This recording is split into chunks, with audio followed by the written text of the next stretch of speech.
Demak, Quvasoydamiz hozir 8 gektarlik shaftoli bog'da. Aha, 8 gektar. Demak, bu yerga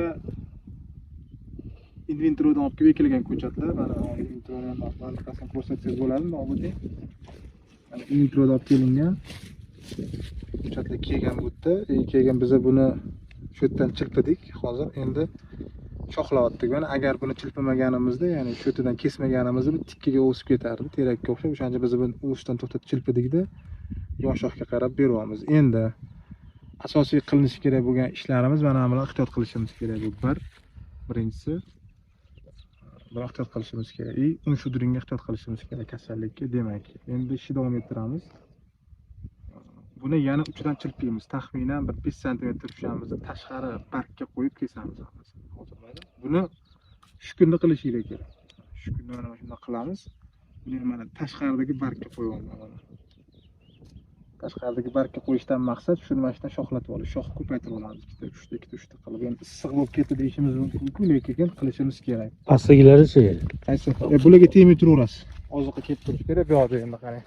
Mana bu ham hozir, buni ham hozir mana salchi mana bu yerdan izlaganimiz hisobiga bu yerda yosh holatda qilyapti. Biz shuni mana shundan uramiz.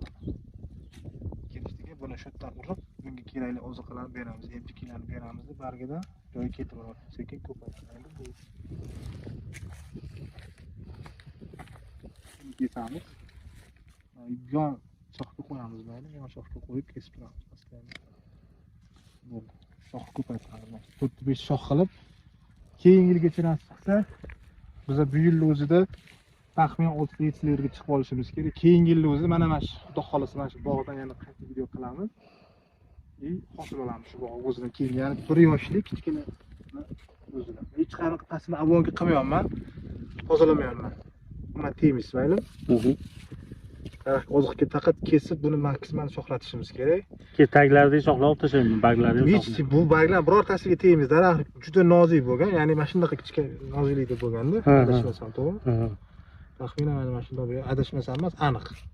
Shunaqa bo'lgan, mana sekin-sekin semiryapti. Barglarni oladigan bo'lsak, oziqa kelmay qolib, qiynalib qolishi mumkin tepa qismi. Endi bunga biz guminoviy kislotalar beramiz, boshqa oziqalarni bargidan ham beramiz, chunki bargi ildizi kichkina joyda joylashgan. Kichkina joyda joylashganligi uchun hozir biz bunga oziqani tashib berishimiz kerak, chunki yerdagi oziqalar o'sha atrofda bo'lgan bo'lishi mumkin, lekin asosiy oziqalar daraxt olib bo'lgan o'sha. Qo'shib tashib beramiz, ma'lum vaqt, 1 yil, 2 yil. Balki 1 yilda shu yilda o'zidan chiqarib olgan. Ya'ni bu yosh chaqaloq. Buni ehtiyot qilib, kerakli oziqalarni alohida ehtiyot qilib ko'tarib olamiz. Endi faqat chanqatib qo'ymasak bo'ldi bu yerda. Asosiy kuniga 1 soat sug'oryapmiz, shu 1 soat sug'orib yetadimi? Yo'q, yosh daraxt uchun yetadi. Chunki buni yildizi hali aytganimda kichkinagina, taxminan mana shu atrofda agar mana shunday bo'lsa, mana shundan taxminan 1 soat suv yetarli. Ko'p suv daraxt o'ldirib qo'yishi mumkin yoki o'stirib qo'yishi mumkin. O'ldirib qo'yish deganim kichkina daraxtlarni ko'p sug'orib bersa, o'stirana qilishga ulgurmaydi, ya'ni hazm qilishga ulgurmaydi.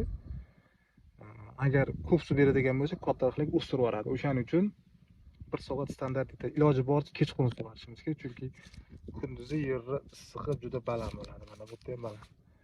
Kelishganimizda aka buni kesasiz. Ertalab boshlayib bir kunda bo'ling srochni. Keyin to'xtatmaslik uchun bir ikkita aminokislotalar o'shalarni berib olamiz. Izobium yoki boshqa dengiz o'tlaridan olingan oziqalarni berib, hozir ko'tarib olamiz buni. Stress kuchirmaslikka harakat qilamiz. Endi ob-havoga qaraganimiz yaxshi. Endi bu Quvasoy zona, salqin zona. Xudo xolasa yaxshi o'sib ketadi.